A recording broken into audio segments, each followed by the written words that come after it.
در 61مین مجمع بین‌المللی رادیو تلویزیون‌های آسیا و اقیانوسیه طرح‌های تخصصی رسانه ملی در بخش‌های فناوری‌های نوین رسانه‌ای در کارگروه‌های تخصصی ارائه می‌شود. با توجه به اینکه موضوع نشست امسال مجمع عمومی ABU در مورد تأثیرات هوش مصنوعی در تولیدات رادیو تلویزیونی هستش، همکاران من در سازمان صدا و سیما پیشرفت‌های سازمان رو در هوش مصنوعی و تولیدات رادیو تلویزیونی تشریح می‌کنند. بازسازی صدای هنرمندان فقید با هوش مصنوعی، خرید رایت مسابقات و رخدادهای ورزشی هست. بخش‌های مختلف تخصصی رسانه ملی در جشنواره امسال ABU نامزد دریافت جایزه ویژه شدند. اولین سال هست موفق شدیم که یه چنین دستاوردی رو به دست بیاریم. از میان 9 جایزه 3 جایزه در بخش فنی رو به خودمون اختصاص بدیم. دبیر کل اتحادیه رادیو تلویزیون‌های آسیا و اقیانوسیه گفت صدا و سیمای جمهوری اسلامی ایران یکی از قوی‌ترین رسانه‌های عضو تشکل ABU است.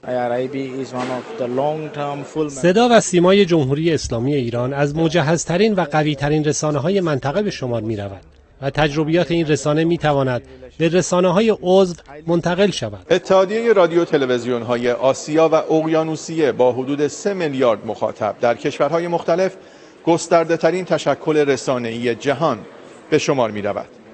حمید کاملی، خبرگزاری صدا و سیما، استانبول.